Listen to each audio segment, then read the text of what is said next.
पेयजल एवं स्वच्छता प्रमंडल के खिलाफ धरने पर बैठे रंजीत। कहा सूचना के अधिकार को लेकर सड़क से लेकर न्यायालय तक लड़ाई जारी रहेगी। बताया पेयजल एवं स्वच्छता प्रमंडल कर रहे हैं संसद द्वारा पारित कानून आरटीआई एक्ट का उल्लंघन।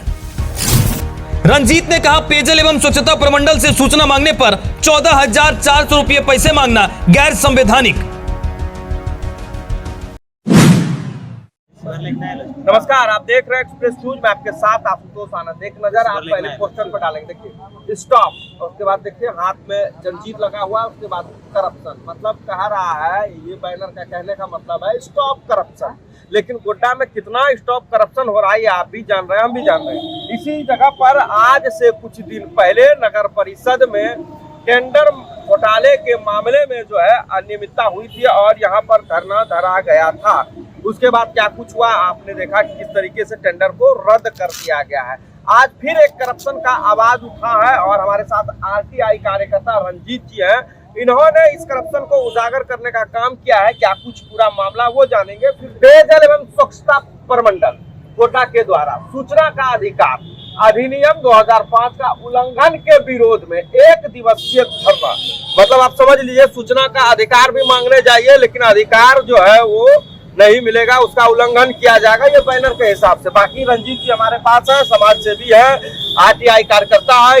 कई इस तरीके के करप्शन को इन्होंने उजागर किया है।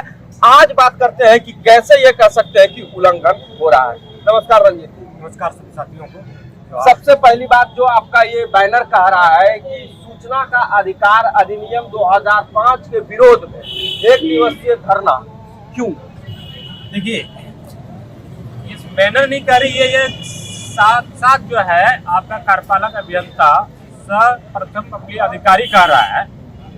इस देश में जो एक ही कानून ऐसा है जो आम पब्लिक के लिए ये कानून कहा जाता है और है भी, क्योंकि ये देश की जो राजनीति और जो सामाजिक जो जीवन है, और यहाँ पे भारत के संसद के द्वारा सूचना अधिकार अधिनियम 2005 ये इसलिए लागू किया गया था कि आम जनता उसके टैक्स खून पसीने की जो टैक्स की राशि से ये जो विभिन्न योजनाएं चलती है, आपका बड़े बड़े जो कर्मचारी है, अधिकारी है, इसका वेतन भुगतान किया जाता है, इसकी योजनाएं जो संचालित किया जाता है, तो ये आखिर आम जनता की जो खून पसीने का पैसा से अगर जब योजना संचालित होती है तो उसको जानने का हक है ना भाई, क्या मेरा जो पैसा आखिर कहाँ खर्च हो रही है, कितना खर्च हो रही है, कहाँ बंदरबाट हो रहा है क्या नहीं, तो उसका हिसाब किताब लेने का जो आम जनता का जो हक है, इसलिए सूचना का अधिकार दिया गया है। कानून के तहत हम लोग सूचना मांग सकते हैं।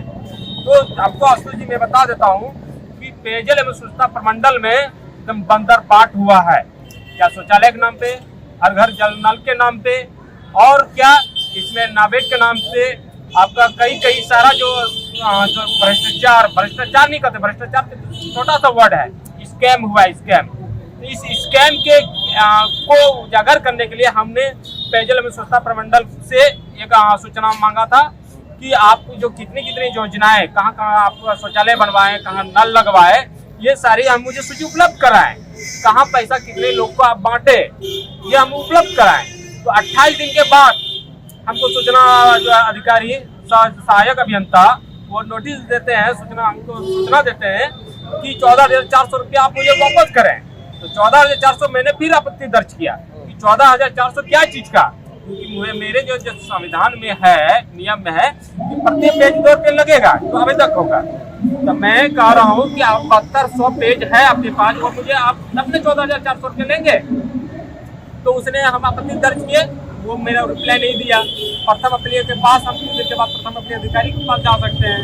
प्रथम अपील अधिकारी करते हैं, उनको डिफाइन कर रहे हैं। जब सूचना अधिकारी सही है, आप 14,400 दे दीजिए, सूचना ले लीजिए। मेरे पास कर्मी की कमी है, कर्मी मैं बहाल करूंगा। उसके बाद 3 महीना में सूचना देते हैं। मतलब आप सूचना का अधिकार मांगे और ऑफिस में कर्मी नहीं, आप पैसा दीजिए और कर्मी वो बहाल करेंगे, फिर सूचना का अधिकार मिलेगा। अब आप देखिए कि सूचना का अधिकार मांगने में कितना तकलीफ हम लोगों को हो रहा है। मतलब ये सूचना का अधिकार मांग ले, सूचना का अधिकार मांगे और गले में हड्डी फंस जाए, उससे पहले ही ऐसा हड्डी आपके सामने दे दिया है जिसको कि आप पचा नहीं पाएंगे। अब सोचने वाली बात यह है, सूचना का अधिकार अधिनियम कहता है कि आप जितना पेज लेंगे 2 रुपया पर पेज जो है आपको पैसा देना है। पेज का पैसा देना है। अब अधिकारी आपके पास हो या ना हो, ये आपकी जिम्मेदारी बनती है कि कैसे दे और कैसे ना दे।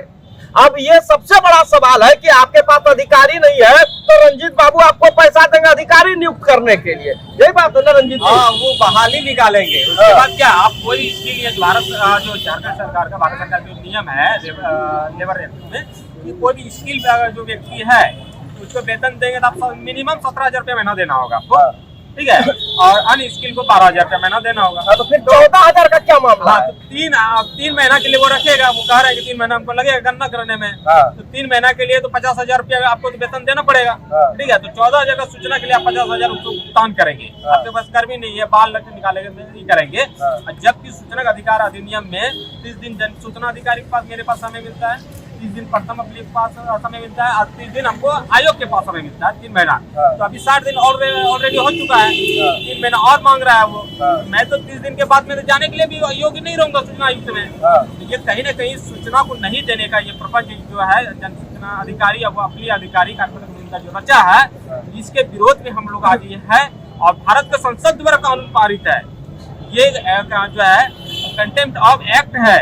इस पे जो है बड़ा जांच करते हुए सभी अधिकारियों को सजा होने की जो है जरूरत है कि संसद के कानून को ये लोग अवहेलना कर रहे हैं। मतलब संसद के कानून को ठेंगा दिखाने का काम कर रहे हैं। सीधी बात पर अगर हम कहें तो 1 दिवसीय धरना से क्या लगता है पदाधिकारी की नींद खुल जाएगी? आज की आगाज है, वो लोग सोच रहा होगा ना कि ये लोग बच्चा है, छात्र है, तो क्या होगा, हम ऐसे कर देंगे वैसे कर देंगे। लेकिन मैं कह देना चाहता हूँ कार्यपालक अभियंता से कि आपने जो 12 करोड़ का जो है कहाँ क्या खरीदे हैं वो सारा रिपोर्ट है। अभी प्रवर्तन निदेशालय राज्यपाल को, सूचना आयुक्त को, सभी लोग को ये इन्फॉर्मेशन भेज रहे हैं। आप लोग जो नंगा नाच करने का प्रयास कर रहे हैं कानून के साथ, हम किसी भी कीमत पर नहीं बख्शेंगे। और ये आंदोलन आज से शुरुआत है। ये आंदोलन जनता के बीच में जाकर सड़क से लेकर न्यायालय तक हम लोग आंदोलन खड़ा करेंगे और आपको बता देंगे कि इस कानून का रक्षक, भारत का संविधान का रक्षक आम छात्र से लेकर युवाओं के ऊपर जिम्मेदारी है कि भारत के संविधान को कैसे बचाना है, कैसे कानून को बचाना है और कैसे आरटीआई एक्ट को बचाना है और कैसे अपनी जो योजना है, हमारा पैसा हमारा हिसाब का जो योजना है, ये हम तो हर हाल में लेकर रहेंगे। लेकिन आप रहेंगे विभाग में या जेल में रहेंगे, इसका हिसाब जो है न्यायालय में होगा। 1 दिवसीय धरना, बार बार कह रहे हैं 1 दिवसीय धरना से क्या पदाधिकारी की नींद टूटेगी? 1 दिवसीय ये धरना आज से शुरुआत है। ये मैं चेतावनी देना चाहता हूँ और उसको आगाह कर रहे हैं। ये 1 हफ्ता के अंदर मुझे सूचना उपलब्ध कराएं और मैं माननीय राज्यपाल से आज तो ज्ञापन सौंपूंगा डीसी के द्वारा, प्रवर्तन निदेशालय ईडी को, सूचना आयुक्त को और जो डीसी को भी दे रहे हैं कि आप समय रहते मुझे सूचना उपलब्ध कराएं और जो योजनाएं हैं आम जनता तक पहुँचाएं। क्योंकि ये सिर्फ यहाँ मेरे तक मामला नहीं है, मेरा तो अपना नेटवर्क है, मेरा अपना सिस्टम है, मेरा हर जगह पे है। सोचिएगा मेरे जैसे लोगों को अगर ये लोग इतना गुमराह कर रहा है, आम पब्लिक जो आम छात्र हैं, आम लोग हैं, आम कार्यकर्ता हैं, उसको तो सूचना देने से डायरेक्ट मना कर दिया जा रहा है। हाल फिलहाल में भी बसंतराय में देखिए कोई धमकी दिया है आरटीआई कार्यकर्ता जो है छोटे स्तर पे जो है।